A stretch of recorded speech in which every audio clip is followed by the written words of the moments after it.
Good morning, traders. I'm Dennis Dick. And I'm Joel Icahn. Welcome to Pre-Market Info. Well, Joel, quiet session overnight here again. We're flat 1620 and a half. We do have some earnings that we'll get into in just a second, but what do you think this overall market? This market does nothing but go up. We did exceed yesterday's high of 1621.50, trading a little bit higher in the pre-market here. Got up to 1622. So there's your only resistance point. Above that, we're looking for 1628.50. Slow, steady march. But let's go to the Disney earnings. House of Mouse, Joel. It's trading up here now. This has been up. This has been down. It's now trading up again since reporting earnings last night. Disney reported earnings of 79 cents versus 76. Revenue beat as well, 10.6 billion versus 10.48 billion. Right off the hop, they bought the stock up to almost 67 bucks, but then they found something they didn't like. Slow, steady decline after that. What was that after hours high there, Joel? 67 right on the nose. 67 on the Yep, kisser. And then yep, boom, all the way down, down, down, kissed under 65 bucks just 2 hours later. So it's a 2 point range there for Disney, and now it's starting to rally back here again. Yeah, 64.90 was the low after hitting that 67 high for a big move there for Disney. Now recovering to the 66 and a quarter level, but with this crazy pre-market activity, let's just take a look at the dailies here. That's our only reference point. 66.09 was the high yesterday, all-time high with the close right there. We are holding that in the pre-market right now as we speak. So for you Disney bulls up there, you like to see it hold the $67 level, and then going into major rally mode. Hold 66, Yeah. and then that pre-market high at 67. I mean, that's the parameters here. When you see the pre-market range like that, 65 to 67, trading in the middle of it again, sometimes it can be an indicator. We say this on the show all the time. Sometimes it can be an indicator of the regular session range as well. So I've definitely got on my bogeys. I've got the 65, just under the 65 low there, and that 67 high if I'm trading the stock in the regular session. JC Penney, let's move to that one because they reported preliminary Q1 sales last night. That was unexpected. They reported Q1 sales of 2.6 billion versus 2.73 billion. A little bit light, but they rallied the stock anyways. Kissed all the way back up to 17 bucks almost before selling off, and now it's funny. It's rallying now too after the late night sell-off. Yeah, $17 got up to in the after hours session. Came down hard to 16.30. Just kind of bouncing around like a yo-yo here. 16 Things have handle. things have really settled down since the Soros announcement. Really been consolidating quite a bit between 16 and the higher 17 level. Still unable to come down and fill the gap from when that Soros announcement was made. So 16 just seems to be the bogey in this stock, major support. Coming back on the upside, you did have the high at 1770, and then that coincides with the $18 level, and that's when they booted Johnson. So if you're trying to buy it on the cheap here, it seems like anytime it gets near to 16, you get a pretty good bounce off it. What about the Zillow earnings? You want to talk about a crazy after hours range. I'll give you the numbers first. They missed earnings 11 cents. They lost 11 cents. We're supposed to only lose 3 cents. They beat on the top line though, 39 million versus 37.39 million, and they increased full 2013 sales guidance, which was up to 178 to 182 million versus the estimates down at 177 or 172.2 million, and that made the stock rally significantly right after the report. This stock got up to how high, Joel? 68.69. Wow. So this stock was trading 68.69 after the initial report, up over $5 there, actually almost $6. It gave it all back in the next 20 minutes. Traded all the way down to how low, Joel? Oh man, it came down to 58 right on the Wow, nose. so we had over a 10-point range here about a half an hour after this stock reported earnings. It did bounce off that $58 level, got all the way up to 62, but has now drifted down here again in the pre-market session. Goldman Sachs putting some pressure on the stock. They're downgrading it here this morning, and that's got Zillow under more pressure here. Not a ton of volume this morning, only 9,500 shares, but traded quite a bit last night, but settling in down here under 60 bucks now. This is one example of using the pre-market activity, Oh, not so much to try short because you could have got plowed over at any one of these levels, but certainly if you were long the Zillow and were using the after hours of the pre-market to exit along, you'd wake up this morning and be pretty happy.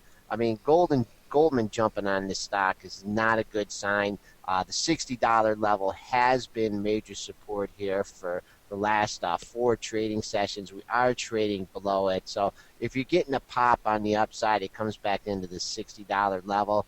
Looking for a resistance. If the bloodbath continues in Zillow here, 56.11 was your low on April 30th. But, just got to keep an eye on the pre-market low as well that we previously mentioned at 58. So if you're trading this thing, good luck. Cognizant CTSH reported earnings as well. $1.02 versus 93 cents. So a nice beat for Cognizant. They actually beat on the top line too. And the stock has got a good lift here in the pre-market. It's trading up $2.97 right now at 67.85 after closing at 64.88. That's a 4.5% jump here for CTSH. Right, got to pop up in the pre-market to 68.50. Have settled back down a little bit. We did look at this stock a couple weeks ago. I had just gotten clobbered. I don't think I've seen so many straight down red bars in a row. Bottomed under the $62 level, had a double bottom, 61.29, 60.30. Getting a nice bounce. I mean, this thing really can go anywhere on the upside since coming down from over $78. Just using a 68.50 as a preliminary target point, 75 cents away from there. That was the pre-market high. Stopped there on a couple of occasions, so keep an eye on that. If it continues above the 68.50 level, you could go right up to 70.36, which was the high on April 19th. Herbalife. We've got Icahn kicking around in the news, and Herbalife there again last night. He's increasing his stake, still fighting Icahn, increasing his stake to 16.48%. So he's still putting his money where his mouth is. Icahn is, and the stock is trading up about 50 cents on that news, trading at 43.51. Did spike up a little bit higher on that initial report, but has come back in now. $45 looks huge to me on this.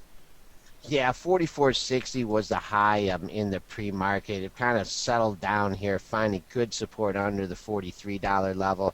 42.92 be a level to keep an eye on. Boyd, definitely Icahn is kicking Ackman's butt in this one, putting huge pressure on him, just constantly announcing, he's participating. Yesterday's high at 44.60 will be a bogey. But once these Icahn things get going, you got to get out of the way here. Above the $45 level that you mentioned, you had a high back in January at 45.70. Before that, 44.54 looks like to pose some minor resistance as well. Yeah, if I'm trading this and I'm looking at those key levels as 45 and I'm looking at that 44.60 high that you mentioned there from yesterday, if I'm trading it technically, but when they start talking and different stuff like this, other players come in and participate. So it'll be interesting to see if Herbalife can get back up there to its yesterday's high. McDonald's global comps down 0.6% in April. Not really trading off of it here this morning, but that was just reported 8 o'clock. Actually hasn't made a trade here in the pre-market. Is offered at 102.41. Best bids at 101.81. 102.29 is where it closed. So it's a quiet pre-market session here for McDonald's, but we'll do a technical on it anyways on yesterday's trading action. Last 2 days high, we should keep an eye on 102.52 and 102.80. So you are getting some resistance here above the 103 level. You do have the high of the move, and I believe that's an all-time high up at 103.70. So the 103, 103.70s are your reference points. Kind of a tight range yesterday in the issue. 101.79 was the low from yesterday. You take that out, I think you'll be trading down to the 101, 101.12 area. 101.12 was the low on May 2nd. Triple D doing a secondary offering here. They announced that last night and it traded down pretty significantly on that news. Closed at 42.62. Right now it's trading down under $40 at 39.94 on 29,000 shares this morning. This really sold off hard when they announced it secondary. I don't think they've announced the price yet. I haven't seen that go by because a lot of times these do actually pull down to what the price is. But obviously the market's expecting that to be lower and the dilution is never good for the stock. 39.40 is what we hit after that news was announced, getting a little bit of pop-up, consolidating around 40. This stock has been on a nice run lately here, so coming off the low, well under $30. Figured this is a time to put some more stock out there. I would look for support in this issue. You had a major bottom at 38.26 on May 2nd. We're still $2 away from there, but really until the secondaries price is announced, you gotta be a little bit careful in this one. Coming back on the upside, you had two lows, the previous 2 days lows at 40.59 and 40.82. So to get a rally back up to that area, the buyers will be looking to exit those positions. There are so many news from so many different sectors today and so much different news. We got Delta initiating a 6-cent dividend and a $500 million stock buyback here. Announced that just about 25 minutes ago. Stock trading up about 40 cents on that news on 141,000 shares, some significant volume here for DAL as well. Yep, this and the other airlines have been flying as of late. 1847's been the high in the pre-market. You're gapping up here. Let's take a look. Yesterday's range was pretty tight. 1815 should act as support. That was yesterday's high, and the close right there at 1808 as well. Coming up on the upside, let's keep an eye on the recent high of the move, 1831. We have taken that out, so good news for Delta here, and the stock is soaring. Lululemon getting upgraded at Stern AG this morning, and that stock is trading up on that upgrade about $1.50, 76 and a quarter right now after close to 74.79. So on 9,300 shares, so we're getting a little bit of lift here on the Lululemon. Stern AG likes those yoga pants. Yeah, 76 and a quarter, just trading right at the high of the pre-market, getting $1.50 pop off that. This stock has been on quite a tear lately. We do have to keep an eye. You've had multiple highs around the $77 level.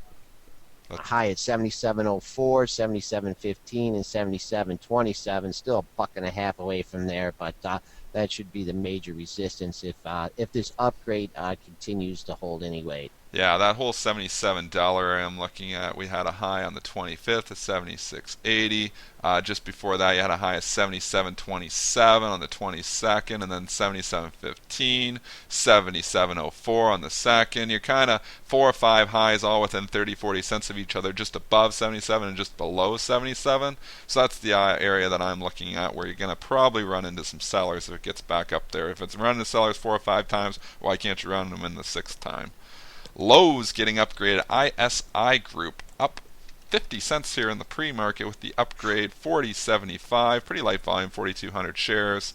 Looking at yesterday's high of 41.14. That's my bogey if I'm trading this today.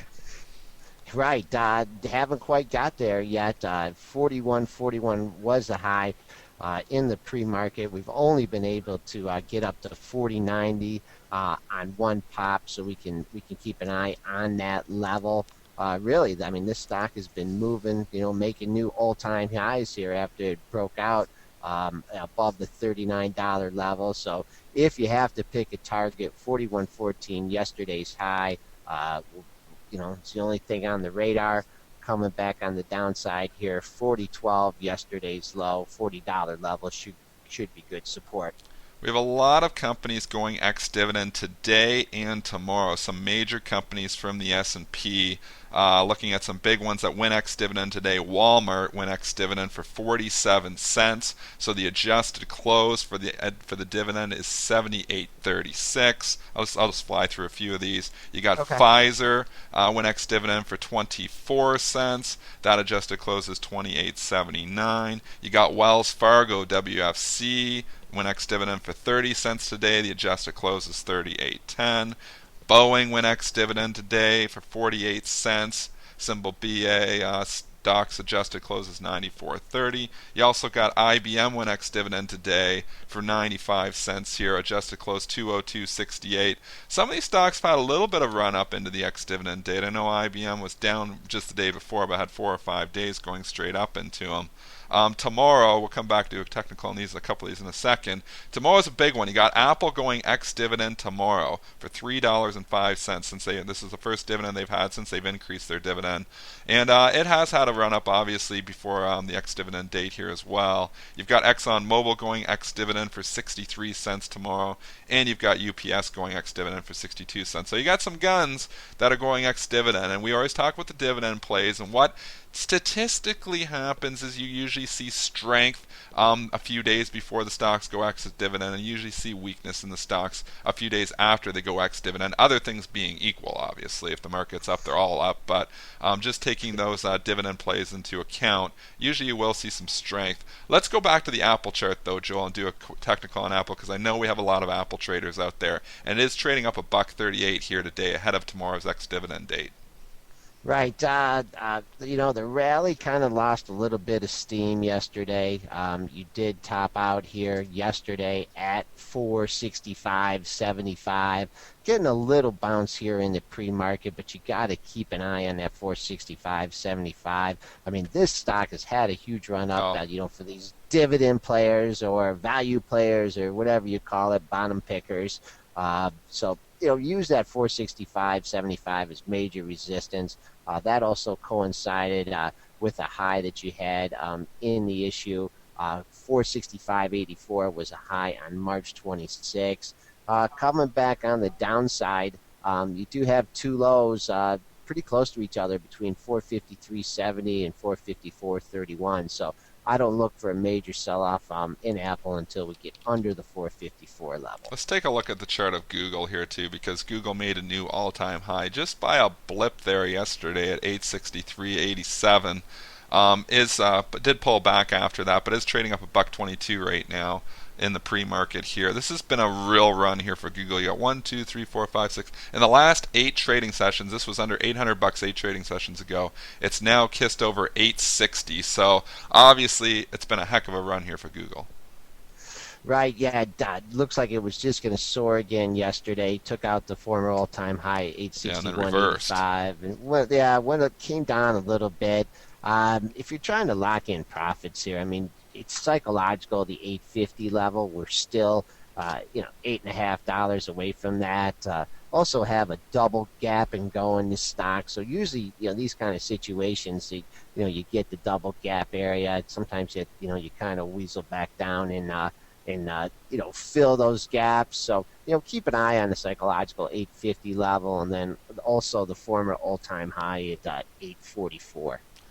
Well, we're running short on time here, so just let's go back to the E-mini here. We're down 2 points. Now, we started the show, we were flat. Now we're actually trading down 2 points, but this has been a very, very quiet overnight session. 1622 is the high on the June futures contract. 1618 is the low. We're right at 1618.75 right now. So it's a slow, steady grind north, it seems like. There's no, the last 3 or 4 pre-market sessions have been very quiet, but then it seems like we just slowly, steady climb. Obviously, we need some news or something to probably buck that trend. Where do you think we're heading today? Mine are supported 16, 17.50, and if we slip under that level, then you're going to be dealing with the lows from earlier in the week, around the 16.10 level, 16.09 and a quarter, 16.07 and a quarter. But boy, that seems like 10 points down from here. It feels like it's never going to get there. But keep an eye on 16, 17.50 as my swing number. Be right below there. We could see the 16.10. Coming back on the upside, you had the former all-time high, or 1621.75, and then the pre-market high at 1622. So that should be real good resistance levels. Well, that's our show for today, guys. Have a great trading session, and we will be back with you guys at 8:15 tomorrow.